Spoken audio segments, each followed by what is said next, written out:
было 4 часа ночи, мы подошли к плавбазе Смольный. Несмотря на то, что ночью все экипажи подводных лодок были выставлены на плавбазе. Командиры подводных лодок прибежали на мостик, обнимали, целовали его и на руках несли. Маринеско несли на руках. Все же знали, что это Вильгельм Густлов потоплен. Мы-то не знали. Атака века. Так окрестит потом мировая печать потопления фашистского суперлайнера Вильгельм Густлов. У нас в стране Александра Маринеско назовут подводник номер 1. Маринеско потопил 8-ю часть того, что за всю войну все остальные подводники Балтики представляли к золотой звезде героя, отказали. Разжаловали до лейтенанта. Из флота уволили. Судили по доносу. Герои войны отправили на Колыму в одном вагоне с полицаями.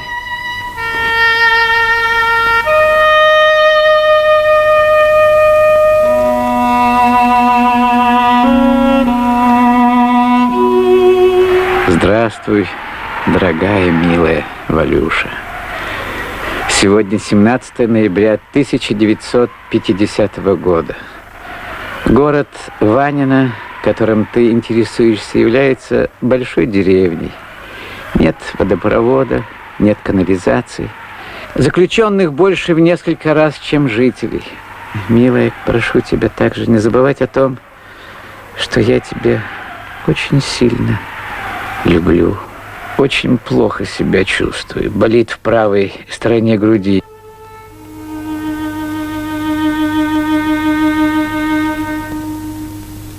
Валентина Александровна Филимонова разделила с Маринеско последние годы его жизни.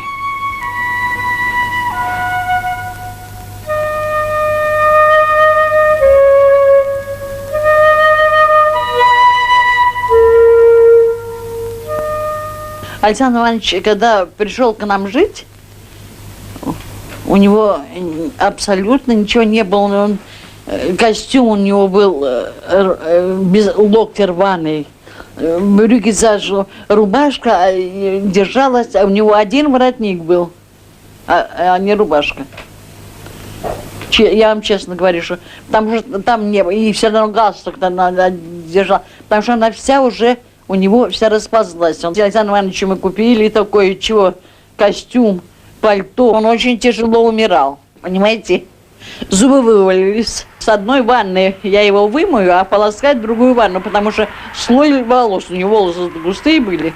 Потом я смотрю, что у него начинают падать ногти. Говорит, что что-то мешает мне там. Ну, достанет, смотрит зуб.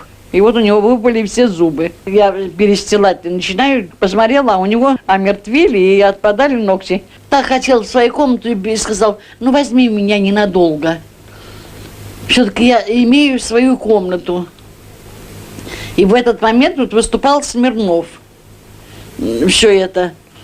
И он, понимаете, он не плакал, а, можно сказать, даже...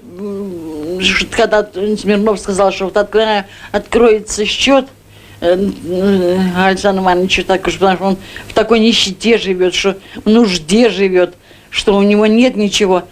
Вы знаете, если нужно было видеть его лицо, и пришлось его обратно отправить в больницу. Сам по себе он гордый человек был, гордый так это. Ну, и вдруг Смирнов сказал, что Александр Иванович Маринеско такой заслуженный человек, такой подводник. И открывается счет, и помогите, кто сколько может. В 17 часов завел часы, а 21 минута 6 он был мертвый. Могу я? Что ты хочешь мне сказать? Что ты хочешь сказать и не может, он не мой. У него кровь шла и изо рта, из носа, из ушей. Когда все это кончилось, меня не могли оторвать от кровати.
и достойных, но не удостоенных.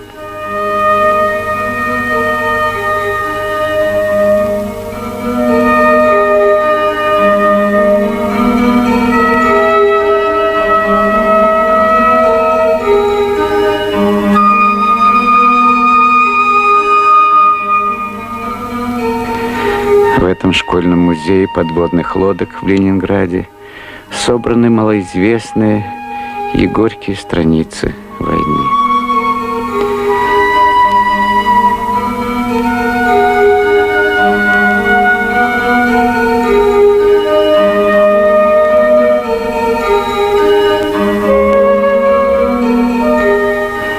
На Балтике воевало 13 подводных лодок «Эсок». Уцелела единственная, под номером 13, которой командовал Маринеско. Музей организовал на свой страх и риск учитель музыки Елена Павловна Ждан. Юрий Николаевич Морозов. Было 47 человек, осталось их 18 человек. Они уходят один за одним. Они уходят с чудовищной обидой. Совершенно с полным сознанием безнадежности их дела. Того дела, за которое они воевали. Они же все коммунисты. Штурман Николай Яковлевич Редкобородов. Тяжелейший инфаркт. Всю жизнь человека упрекали тем, что он служил на подводной лодке С-13 и что он был соратником Александра Ивановича Маринеско. Командир боевой части 5 Яков Спиридонович Коваленко. 3 инфаркта с клинической смертью. Человек, вернувшийся с того света, чтобы продолжить опять борьбу за своего командира. Константин Емельянович Василенко умер. Надорвалось сердце в борьбе с клеветой, с наветами. Из заявления Морозова Юрия Николаевича. Около 10 последних лет моей жизни связано с судьбой экипажа подводной лодки С-13 и его легендарного командира. Политуправление военно-морского флота устроило грязную возню вокруг имени Маринеско. В знак протеста против позорных действий политорганов военно-морского флота я выхожу из рядов КПСС.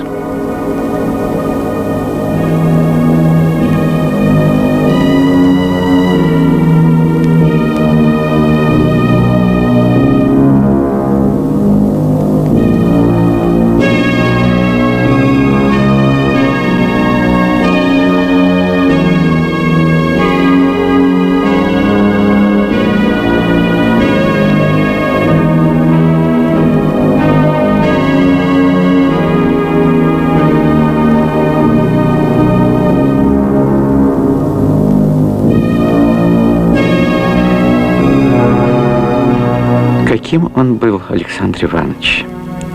Добрый. Месячного дополнительного пайка хватало ему на несколько дней. Кто зайдет, офицер ли, матрос ли, угощает. Гордый был, самолюбивый. А главное, ничего не боялся ни в море, ни на суше. Но если в море был расчетлив и хитер, то на берегу не знал ни умеренности, ни осторожности. С начальством прямой, иногда дерзкий. Это раздражало штабных работников. Они не любили Маринеско. Да и он, по правде говоря, симпатии к ним не питал.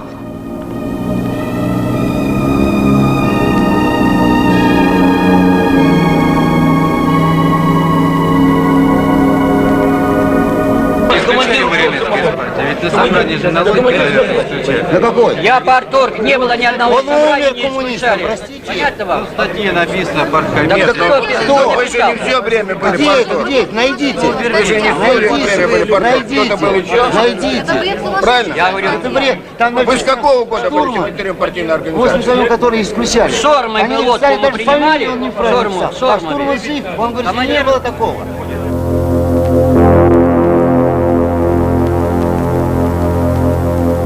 Адмирал Александр Евстафьевич Орел. В годы войны командир дивизиона подводных лодок.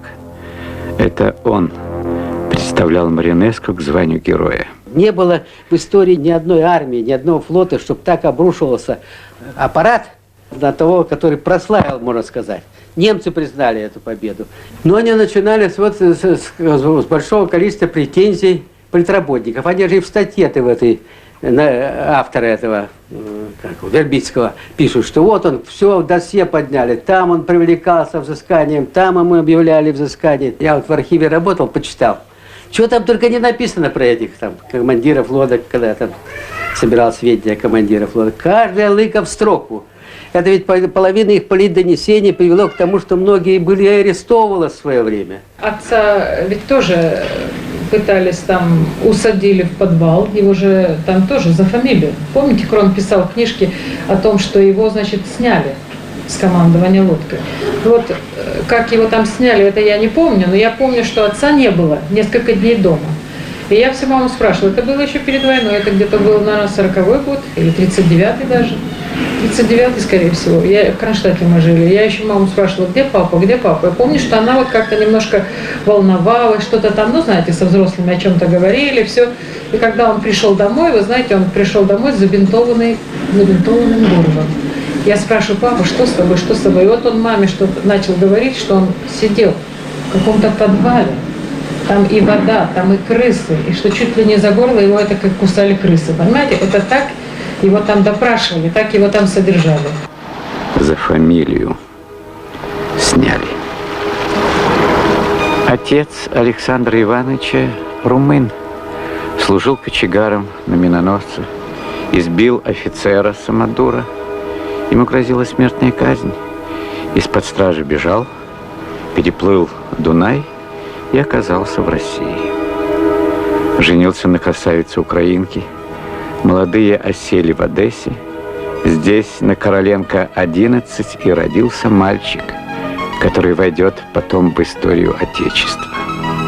Его Отечество. Иван Александрович Маринеско, Татьяна Михайловна Коваль. Дети Валя и Саша. Школа Юнг. Мореходное училище.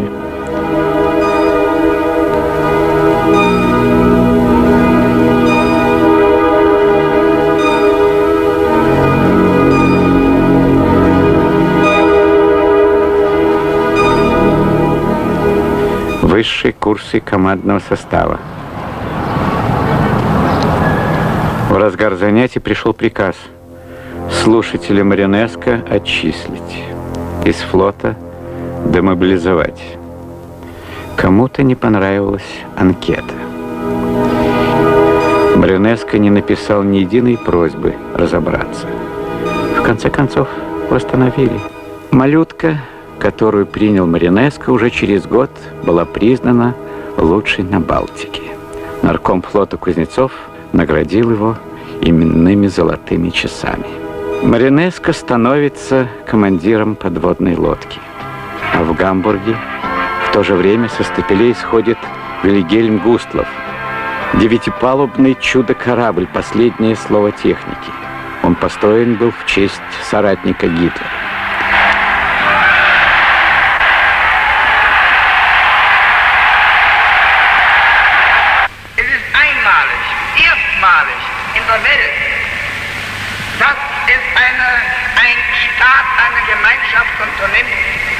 Für Arbeiter ein Schiff, ein so großes, ein so schönes Schiff zu bauen.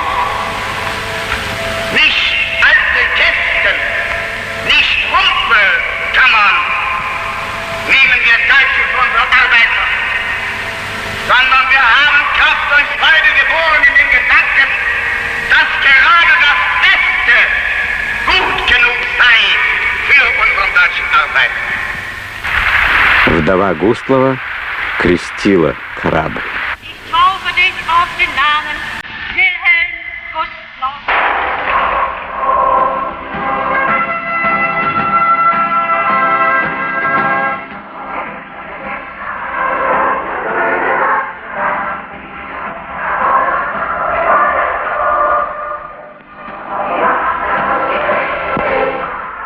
Фюрер поднял тост за Великую Германию.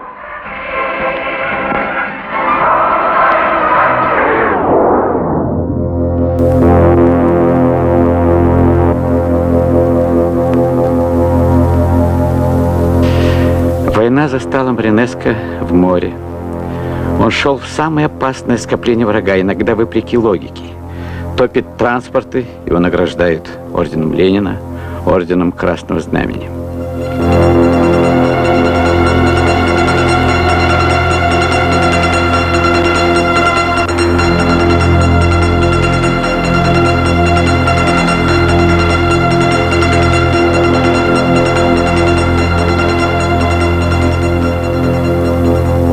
Один из главных немецких центров подготовки подводников находился в Данцинге.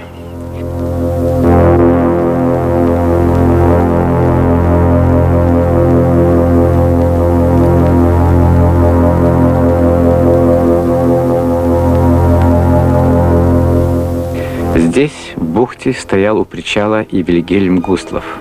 Он стал учебной базой.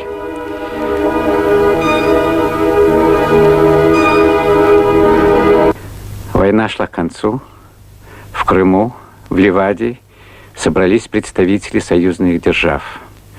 Черчилль просит Сталина ускорить захват Данцинга.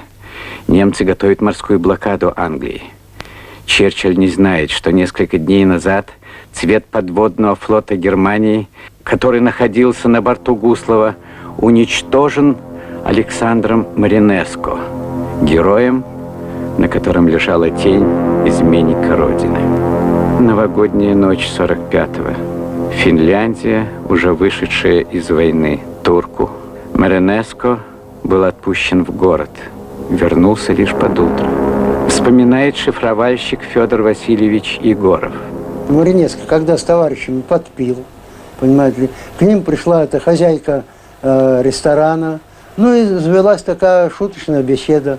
Та, понимаешь, подзадорила, что как же, ты понимаешь, русский офицер и боишься с бабой переспаться. Ну, заело это, он остался у ней, понимаете ли.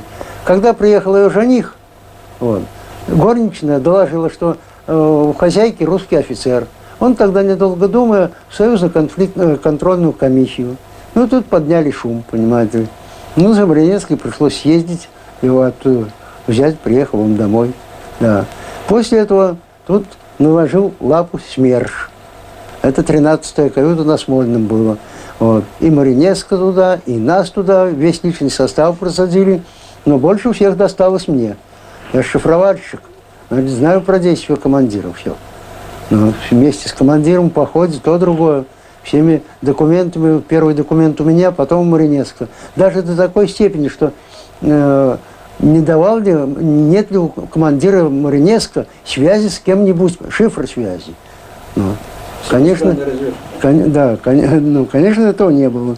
Ну, когда это проверили, все, что вся эта грязь прочь стала от Маринеско, его хотели приписать Маринеско, что он имеет связь с шпионом с каким-то, с финским.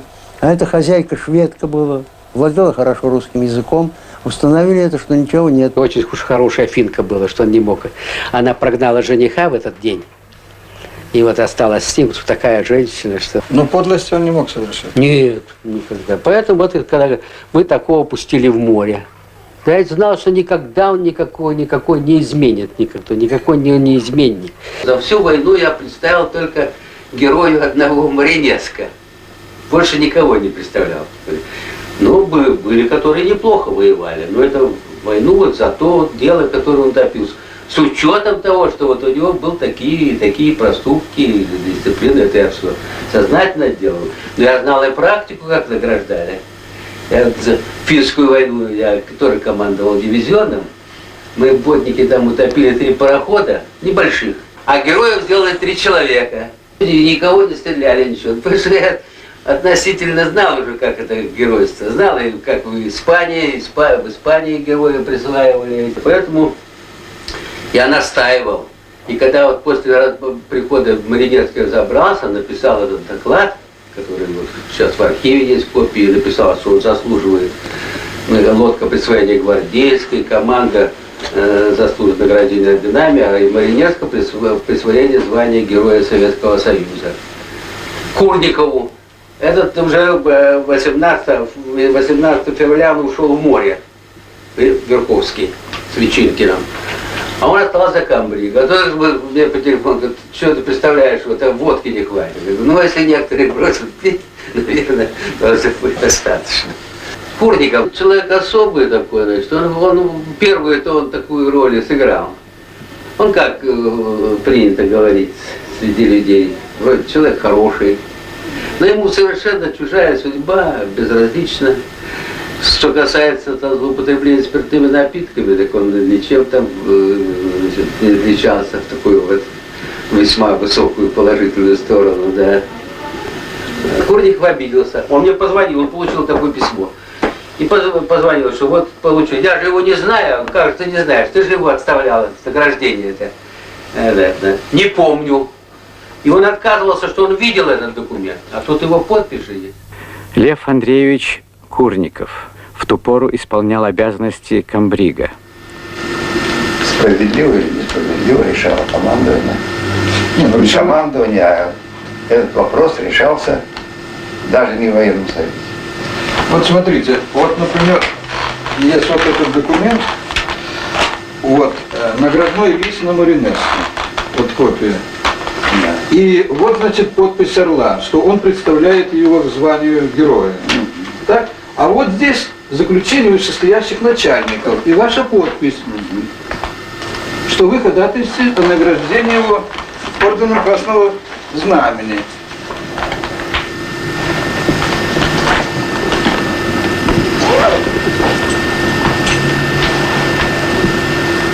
Ну, что ж, правильно, значит. Значит, вы были не согласны? Я эту установку получил от военного совета. То есть какую установку? Представлять его к ордену Красного Знамени. Я не понимаю, боевой командир вообще знает о делах своего подчиненного? А почему военный совет не знает? А вы представляете военному совету, да? Да. Так вы представляете, а не военный совет вам диктует сверху.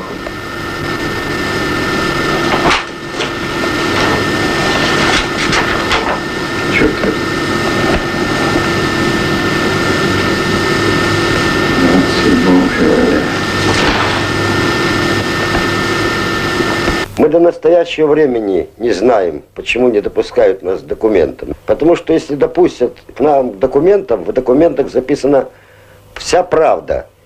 И она будет развеяна, все эти вот небылицы, все эти наветы на подводную лодку С-13 будут развеяны моментально. Больше не о чем будет говорить. Я имею в виду исторический журнал подводной лодки, журнал боевых действий, вахтенный журнал, навигационный журнал, кальки плавания, графики маневрирования по выходу в торпедные атаки и другие отчетно-боевые документы. Николай Яковлевич Редкобородов. Я штурман подводной лодки. Часть документов я вел сам. Такие документы, как навигационный журнал, прокладки штурманские. У штурмана есть золотое правило. Штурман пишет только то, что наблюдает. Чего не наблюдает, того не пишет. Штурману категорически запрещается что-то подчищать, подтирать, дописывать. Ну, врать это абсолютно, я уже сказал, что наблюдает, то и пишет. Чего не наблюдает, то не пишет. Но сейчас вот некоторые не наблюдают, а пишут. Так это другое дело.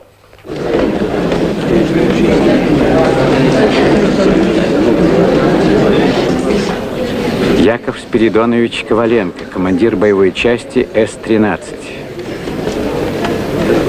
Это мое выступление последнее. Больше я выступать не буду. Нигде. Я хочу сегодня подвести черту. Я в свое время был приглашен на партийную комиссию центральных военно-морских органов военно-морского флота на Козловском за разбор. За то, что я на КШУ, проводимым главкомом, собирал подписи для того, чтобы командиру присвоили Героя Советского Союза.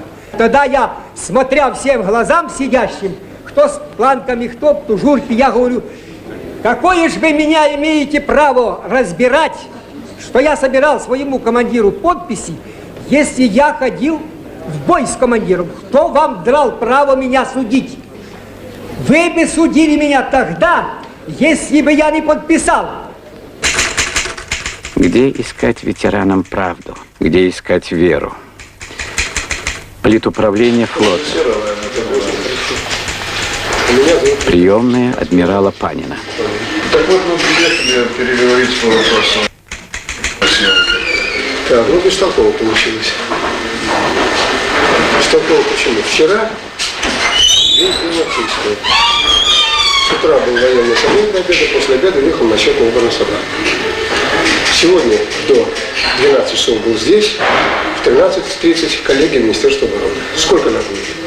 До 17, до 18, бывает до 19, бывает до 20. Завтра билет на самолет во Владивосток. 7-10 дней будет там работать. Группа офицеров штаба политуправления уже работает там. Ждет его полет и разбора. 7-10 дней. Людям нельзя все знать, потому что это общественное мнение вещь великая, так, но в меру нужно им пользоваться. Видя, что все попытки наши письменные, в общем-то, натыкаются на мягкую стену, на плотную мягкую стену, мы решили объединить наши усилия в организации комитеты защиты Маринеско. Вы знаете, что был создан комитет Маринеско первый в Калининграде, затем такие же комитеты были созданы в Ленинграде, Одессе, Мариуполе и группы содействия комитету в огромном количестве городов нашей страны.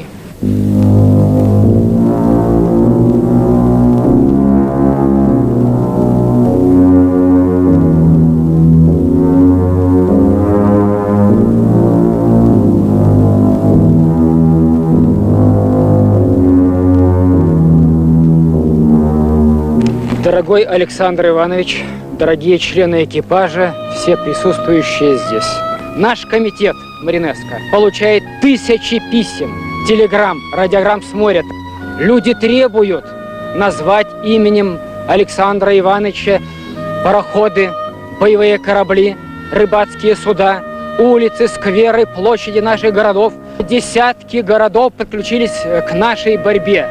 Сотни городов, деревень и сел присылают нам свои подписи под воззванием, под обращением к Верховному Совету СССР с просьбой, настоятельной просьбой присвоить Александру Ивановичу звание Героя Советского Союза посмертно. В Швеции и в других странах, а вот особенно в Швеции, очень большая развернута работа по исследованию истории нашего военно-морского флота. Я вам скажу такую вещь. Там создан комитет в защиту Маринеско. Один офицер бывший выступает в защиту Александра Ивановича и настаивает, чтобы дать ему Героя Советского Союза. Интересная деталь. Из почти всех попаданий Маринеско одна торпеда обязательно била в центр. Это что, судьба или рок? Вот он история. Он история мирового военно-морского искусства. Вот в моих руках журнал. Вы на него не подпишетесь никогда, не получите его и вообще можете увидеть только один раз. Вот сегодня. Это журнал бывших фашистских моряков. Марина по-немецки военно-морской флот. Дело в том, что после 75-й год как раз описание Густлова, надо ветеранов в первую очередь показать плод их труда. Тонущий Густлов с корабля конвоя снят. В ту кошмарную ночь им удалось спастись с тонущего Густлова.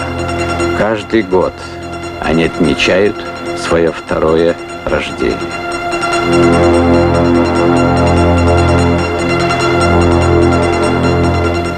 В небольшом немецком городке живет Гейнц Шон, писатель, историк, один из крупнейших исследователей войны на Балтике. Он тоже родился в рубашке. В ту самую страшную в жизни ночь 18-летний коммерческий помощник капитана с тонущего Густлова спасся чудом. У него богатейший личный архив. То, что в СССР хранится за 7 печатями, здесь открыто доступно. Гибель Густлова во всех подробностях. Гейнц Шон – автор многих работ о морских сражениях. Наибольшее признание получила его книга «Катастрофа Густлова».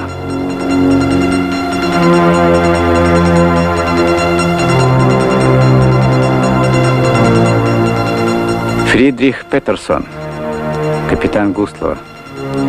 Помощники капитана Веллер, Кёллер, опытнейшие судоводители. Цан, военный командир Густлова. В начале войны капитан Цан атаковал корабль, на борту которого находился Черчилль со своим военно-морским штабом. Атака была неудачной. В наказание Гитлер перевел капитана в учебную дивизию.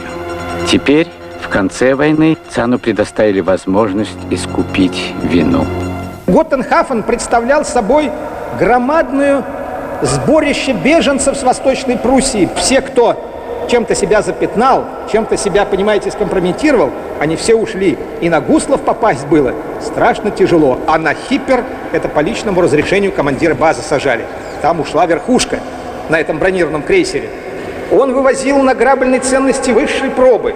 Там уже повыше, чем янтарная комната шла. Там эсэсовские архивы, и гестапо. Точную цифру никто не знает, сколько на Густлове ушло. С личного разрешения Цана, с личного разрешения командира капитана Петерсона люди загружались. Но в основном ушел люд знатный. Ушли элита. У нас в Калининграде работает очень уважаемый, серьезный человек, научный работник, который во время войны выполнял задание в Швеции. Он работал в Швеции. Он военно-морской офицер. И этот человек лично мне говорил, и если мы захотим, мы его бы пригласили сюда, он говорит, расскажи, и сошлись на меня. Он читал радиограмму, полученную, данную нашим, Штирлицем, извините, я назову, из Гдыни. Это было вот перед 30 января 1945 года, в которой говорилось следующее. Значит, по каналам нашим прошла эта радиограмма, донесение будем говорить. Внимание! В Готтенхафене загружается, под погрузкой стоит лайнер «Густлов». Днем грузят раненых, но это не раненые, а куклы под видом раненых на носилках заносят. Ночью грузятся войска. Слава богу, что мы не погрузили все 4700 человек, пишет Фитцман, иначе они бы все накрылись. Погрузили 3600 с хвостиком. Сегодня ветеран войны капитан Веллер на пенсии. Получает 4000 марок в месяц. Государство позаботилось о нем. Маршрут движения судна и время выхода были определены адмиралитетом. Мы должны были идти свободным фарватером у самой кромки заминированных вод.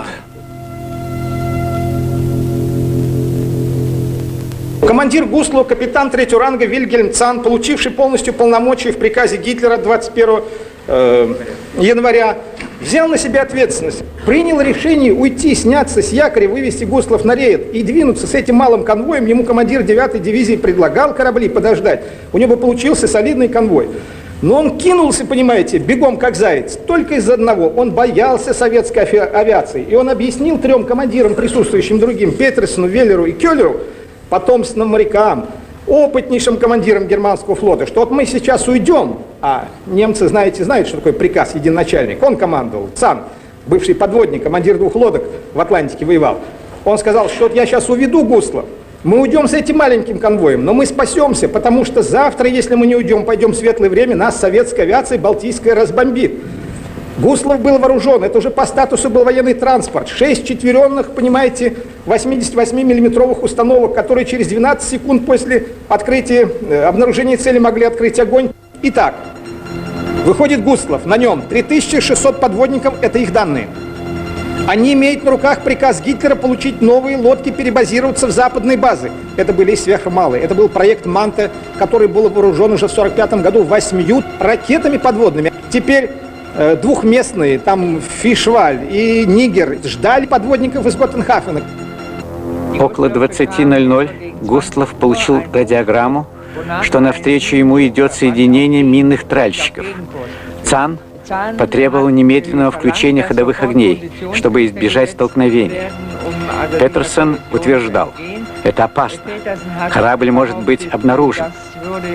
Ходовые огни были включены, а когда стало ясно, что тральщиков нет, что радиограмма ложная, огни были выключены.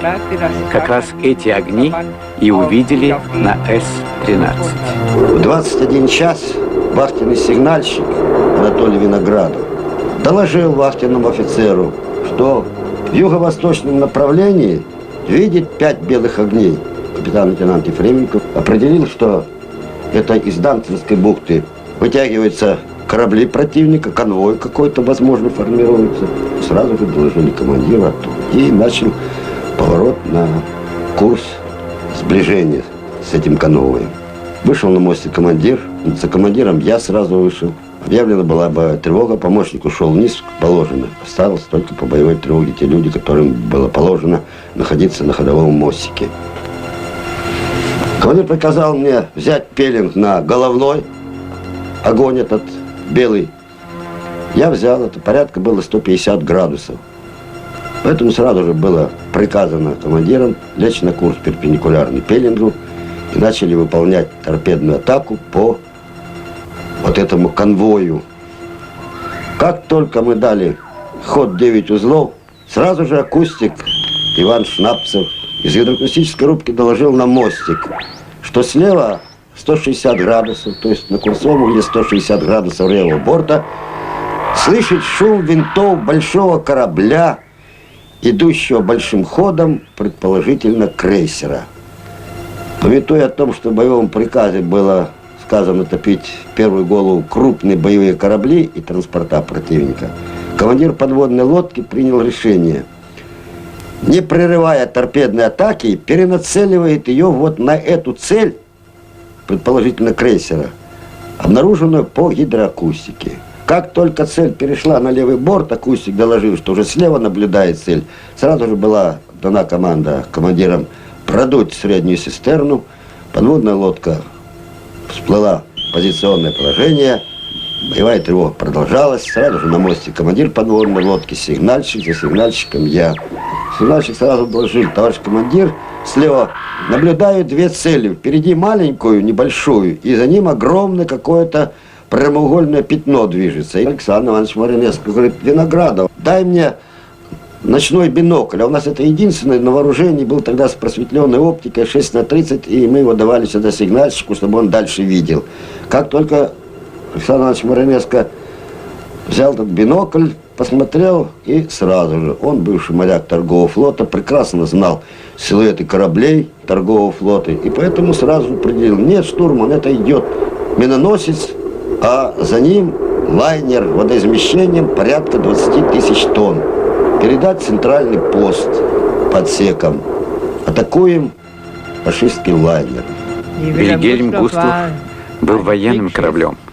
Он был полностью затемнен по маскировочному, шел в зоне боевых действий и сопровождался военными кораблями. Это не было госпитальное судно, поэтому торпедирование Густлова Маринеско является законной акцией.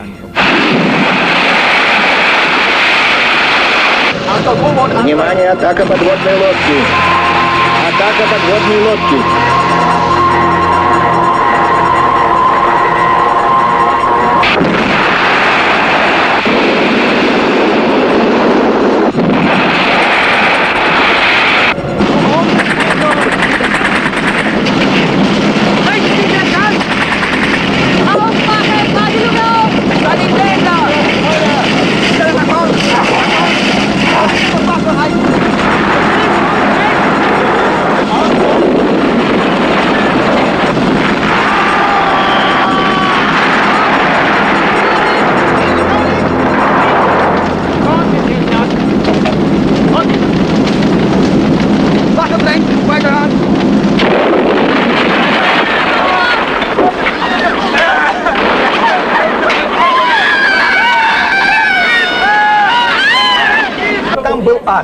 Когда перестреляли более 1500 человек, только свои эти охранники, кто должен был спасаться? Они организовывали спасение в первую очередь подводников, а потом, когда начался хаос, видят, что лайнер тонет, пробивались к шлюпкам те, у кого было оружие, а там было погружено военных, и эти военные себе оружием расчищали дорогу. Это воспоминания зафиксированы? Значит, это написано вот в этой статье. Катастрофа у Штольпа. Но я вам хочу сказать, это же пишет бывший фашист. Это бывший фашистский офицер. И он так не пишет, но он пишет, он 9 раз упоминает, что звучат автоматные очереди, валятся убитые люди. Что нам еще? Какие доказательства нужны? И пробиваются люди с оружием. Вот у этого оружия он рвется через проходы, этот с другой палубы на другую. Разве это не доказательство, что сам бывший фашист, которого нельзя заподозрить в симпатии к нашему флоту, 9 раз упоминает о том, что 9 раз это эсэсовцы ведут стрельбу по людям, пытающимся спастись с Густлова.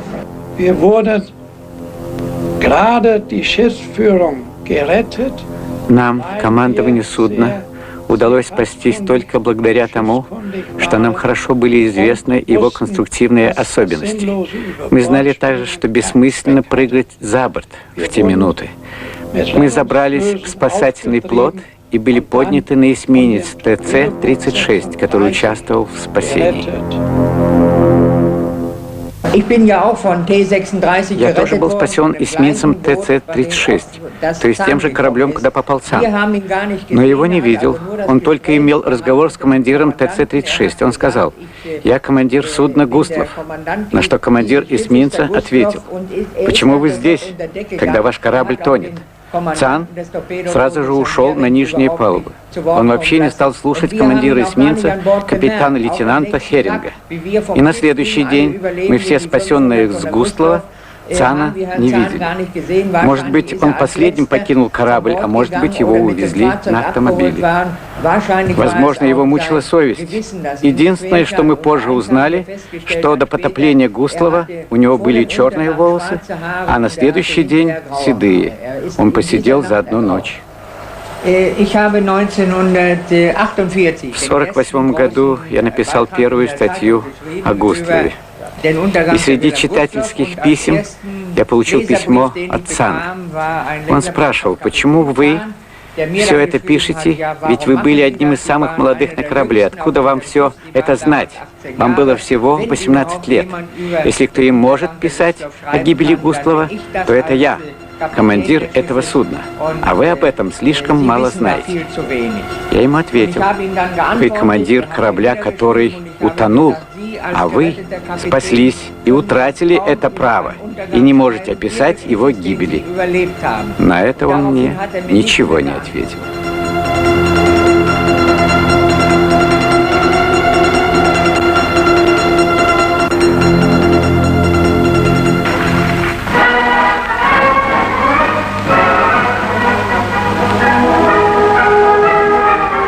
Из многих городов страны приехали в Кронштадт моряки-подводники, ветераны славных боевых походов.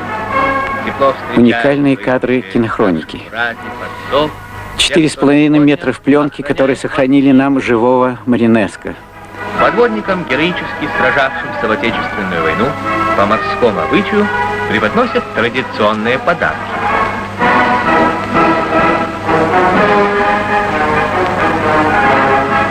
Бывший командир береговой базы подводных лодок, полковник Чернов, вручает подарки своим боевым товарищам Алексею Михайловичу Матиясевичу,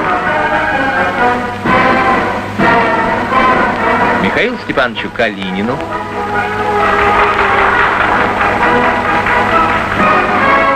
Павлу Петровичу Ветчинке. Обратите внимание, сейчас подойдет Маринеско, и диктор стыдливо замолчит.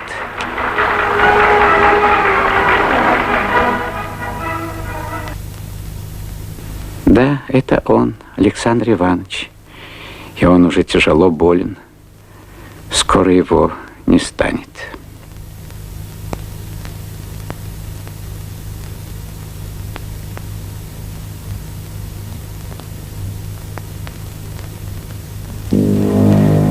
Горько, когда не признают, еще горше, когда отрекаются. Да еще соратники. Командир гвардейской лодки «Лимбит» Матиясевич. И его все очень уважали как командира. Он был образцовым командиром до той поры, когда встал вопрос о присвоении звания Героя Советского Союза. Маринеско, а Матиясевич тоже не получил звание Героя в свое время. И он начал очень тяжелый поход против Александра Ивановича. Он уже готовил книгу, в которой полностью дискредитировал подвиг и Александра Ивановича, и экипажа. Потопление этого транспорта на ход и исход войны никакого значения не имело. Вильгельм Густлов. Абсолютно. Конец войны значения не имеет. А как же те, кто штурмовал Рейхстаг? погибал в мае 45-го.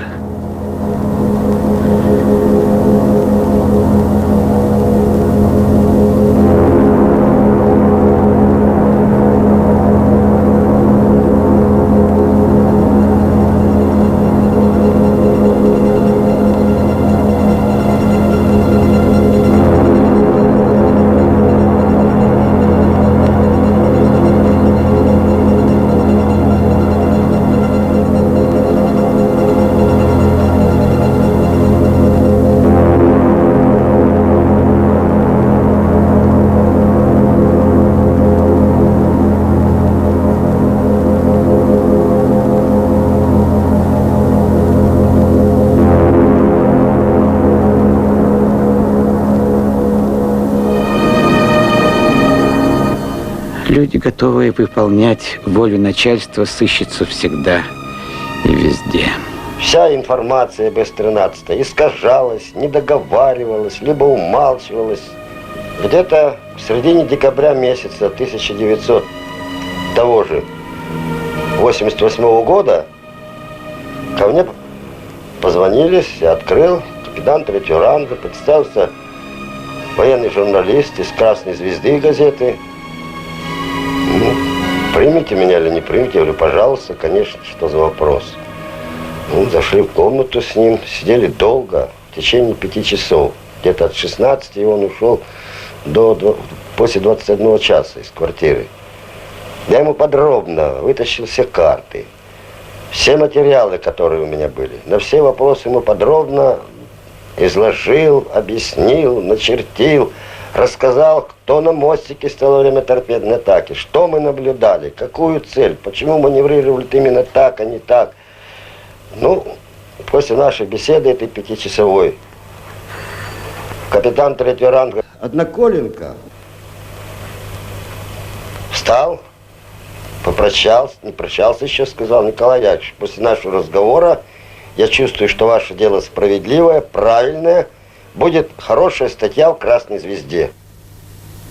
Да, позвонил по телефону на корпункт «Красной звезды» ленинградский, кому-то доложил, что в судьбе Маринеско виноваты все вышестоящие начальники.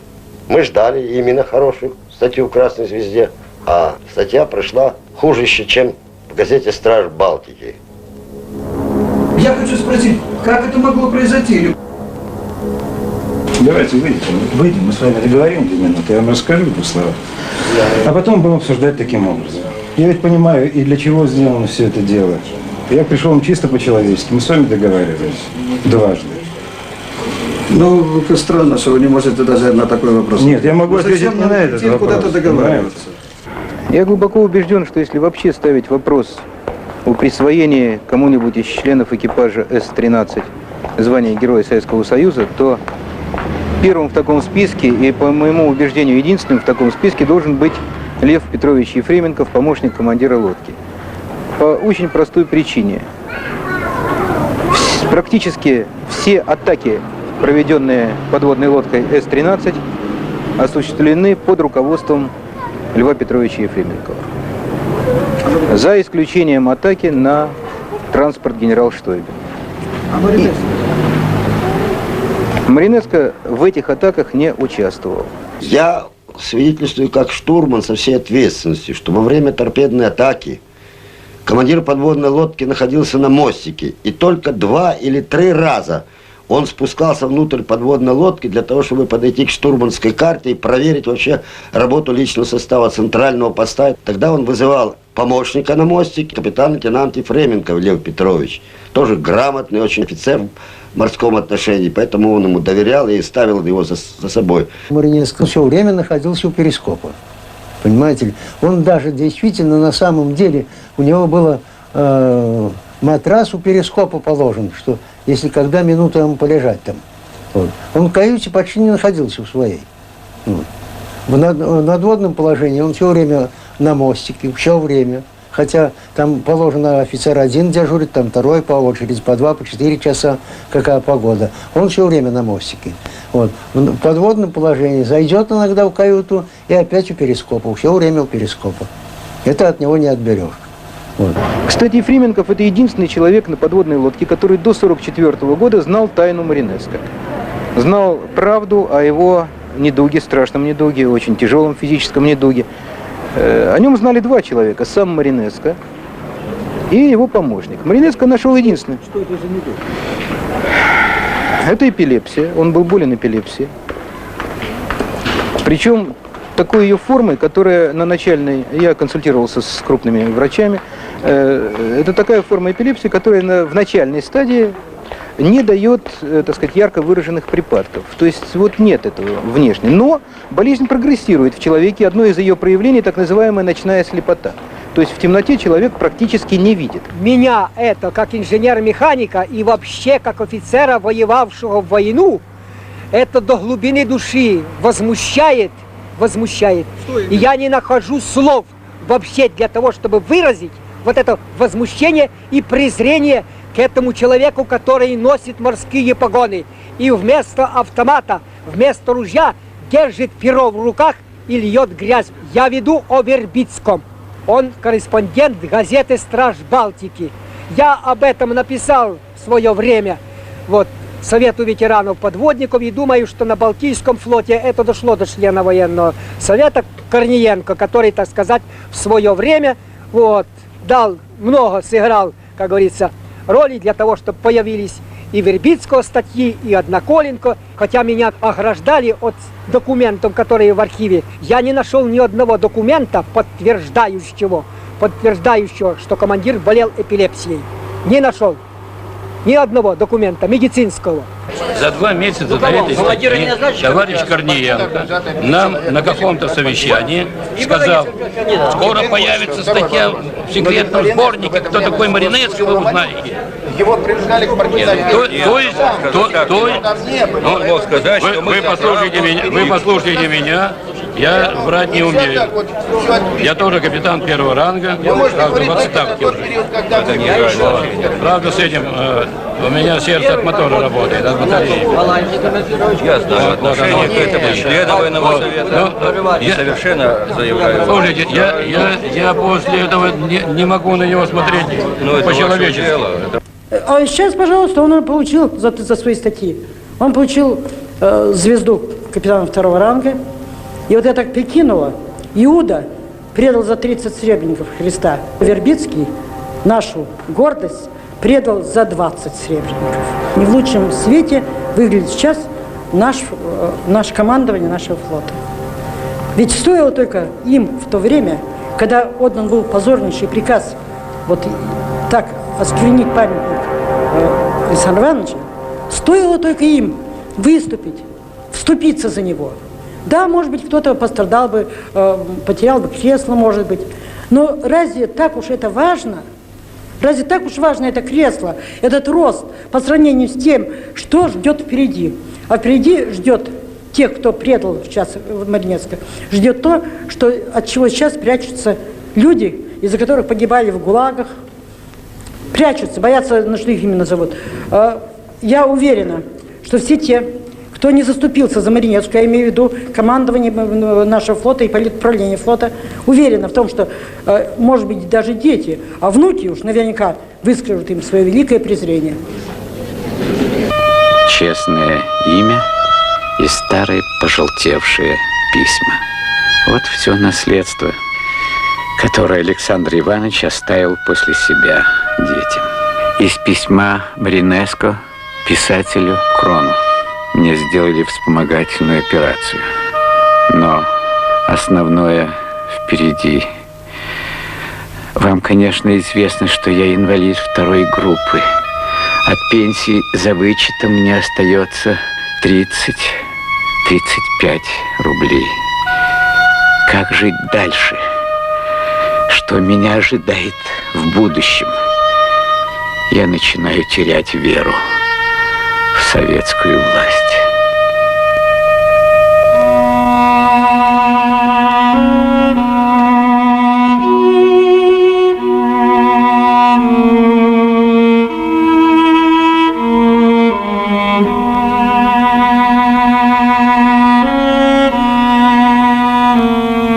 В нужде скончалась и мать Маринеско. Татьяна Михайловна. Нам с трудом удалось разыскать ее могилу в степи под Одессой. И на выжженной солнцем надгробной доске мы, как могли, гвоздем восстановили ее имя.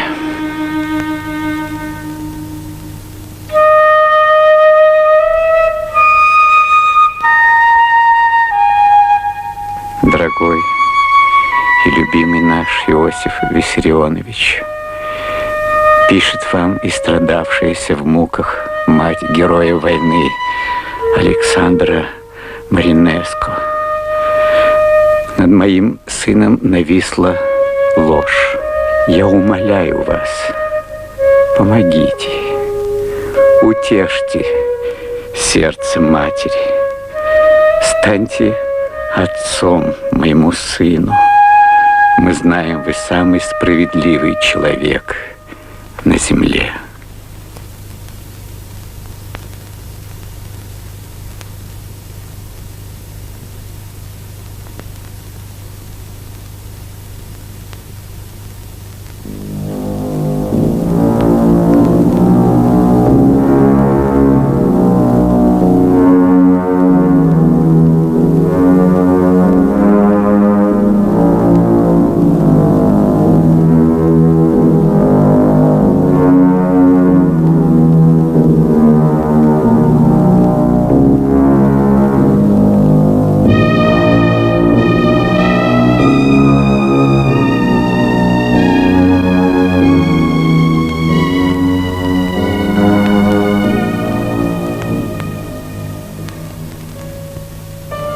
На Богословское кладбище на могилу Александра Маринеско пришел Гейнс Шан.